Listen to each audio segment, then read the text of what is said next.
زي ما انت شايف الوضع قدام عينك، مش محتاج اشرح لك حاجه غير انني سارق نت من بيت عمك مايكل السيد احمد اللي ورانا ده.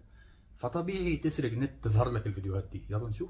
كنت بشوف ليك فيديوهات بتقول فيها ان انت كل اكلك بيبقى نباتي وما تاكلش فيها فراخ ولا لحمه ولا الحاجات دي كلها، وتفضل تقول عليها ان هي مضره. هو يعني حتى سبحان الله الرسول من زمان طول عمره بيقول لك يعني باكل وجبه بروتين حيواني مره واحده في الشهر، جسمي مش محتاج اكتر من كده. الرسول ده كان جسمه بيقول لك ضخم وعضلات وجسمه قوي وصحته احسن صحه. تاني حاجه في دكتور اسمه حسام موافي بيقول لك ما تاكلش اي حاجه بتمشي على الارض، اي حاجه بتمشي على الارض دي مضره صحيا، اي لحمه فراخ بقر جاموس، الحمام بيطير حلو كويس، السمك بيعوم كويس، ما تاكلش اي حاجه. طبعا الفايده الوحيده في الفيديو اللي فات ده ذكر اسم النبي عليه الصلاه والسلام، بس لو سالنا علاء مسك ايه مصدر الاحاديث دي ممكن يقول لك رواها البجرامي، رواها هاني رامبو، فمش هنتناقش معاه في القصه دي. احنا بنسال نقابه الصيادله، الراجل ده بيقول انه صيدلي. انتوا تتحروا مش من شهادته، تتحروا من الراجل اللي باع له سندوتشات في كانتين الكليه. الراجل ده مستحيل يكون عدى من قدام صيدليه، مستحيل يكون باع كيس جل في صيدليه. كنت اجمل من كده بكتير والله. كان ايه الجميل اللي فيك اللي اتغير؟ ايه لهجه الاستغراب دي؟ الراجل زي ما انت شايف في الخمسينات رشيق وانيق ازاي، اكيد في العشرينات كان حلو احلى من كده. منطقي. كان شعر بقى طويل ولونه كاستنائي والله. والله كنت ابيضاني ابيض قوي. المذيع اللي عامل مع الراجل ده الانترفيو بيغل منه، فاهم اللي هو بيقول له قوي. ايوه يا عم، الراجل شعره كان كاستنائي، كان ابيضاني شويه. الشمس في بورسعيد برضه، انا رحت بورسعيد وعارف الشمس مع البحر وكده تاثر في البشره شويه، بس يعني عادي. الراجل كان شعره كاستنائي وكان كنت ابيضاني ابيض قوي. كانت عينيه دي زرقاء. والله العظيم. نعم. لا يعني ايه كان عينيك زرقاء؟ دي جديده. طب ما تقلع، طب ما يمكن لسه زرقاء. انت بتقاطع ليه؟ ما يمكن لسه زرقاء لحد دلوقتي. وريني. طب وريني عينيك كده دلوقتي، معلش ارفع النضاره. عينيها بقى شكلها دلوقتي لونت. لونت بقت عسل مخضره. ايوه صح. ناس كتير بتفكرني بلبس لينسز، هي فعلا العينين ساعات بتبقى عسلي مخضره وساعات بني محمره. دي لو انت مصطبح يعني عادي بتحصل. كمل. بقت عسل مخضر. يعني هي كانت يعني هي كانت زرقاء والوقت عسلي مخضر. زرقاء فعلا. انت لو دققت في النين جوه هتلاقي في دايره زرقاء كده. انا شفت دايره زرقاء فعلا جوه. دي ايه بقى؟ دي عينيك؟ دي عينيا. وكان ايه تاني فيك يتغير؟ بس عملت حادثه في رجلي، اخد بالك. غيرت بقى لون عينيك الحادثه دي؟ غيرت. لا دي معلومه اكيده، يعني اسال مجرب ولا تسال صديق. اهو انا عامل حادثه في رجلي، بس لون عينيا فعلا ملوش علاقه بالموضوع. كمل.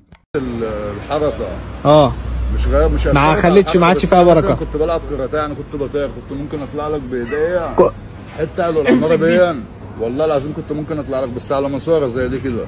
كنت اطلعها امسك فيها واطلعها. تطلع لحد الدور الاول مثلا. كنت انط مثلا عالي من اول الدور الثاني ده على الارض، انزل على الارض عادي. تنزل على عادي. انزل عادي. طبعا ابو العربي فكره، والفكره لا تموت، وانا بشكر هذه المرحله اللي قعدتني في البيت وخلتني اكتشف المواهب الشابه اللي زي عم الحاج. وطبعا اي حد حقودي هيدخل يقول لك انت بتكذب، على الاقل يا صاحبي ده راجل اللي بيكذب واحنا عارفين انه بيكذب، وهو عارف الكاميرا اللي بتصوره عارفه انه بيكذب، احسن من الناس اللي بتكذب علينا وعامله تتكلم يعني ما علينا. انا عايز اقول استمر يا عم الحاج، ويعني ما تسمعش كلام الكومنتات ولا تسمع كلامي، وربنا يوفقك ان شاء الله. يا جدعان انا من الصبح بحاول اغني، بس كل ما باجي اسجل فيديو وانا ببص لشكلي بموت من الضحك بصراحه. الصوت تحس الصوت مش لايق مع الصوره خالص. الله يعمر بيت اللي جابك. انا والله من زمان مستني حد يتكلم في المشكله دي عشان بتواجهني. ناس كتير بيقولوا لي صوتك مش راكب مع الصوره، انا مش فاهم. كذا حد حاول يشرح لي ما فهمتش. اللي يقول لي مثلا صوتي اجش وانا شكلي جحش، يعني مش فاهم الفكره فين. بس عادي، دي مشكله عند الكل.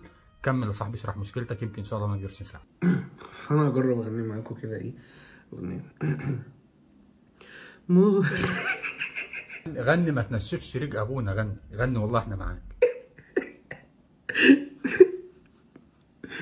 واحده مغرم مغرم انا بيك على طول وانا صابر وصابر. لا اقسم بالله عندك حق، يعني لا هو ما ينفعش الباشا امين الشرطه دي يكون مغرم. يعني انت ممكن مثلا انا توقعت اسمع صوت انساني يومين واجي اللي هو كده، لكن كده لا بصراحه. معاك حق يعني انت لازم تحل المشكله.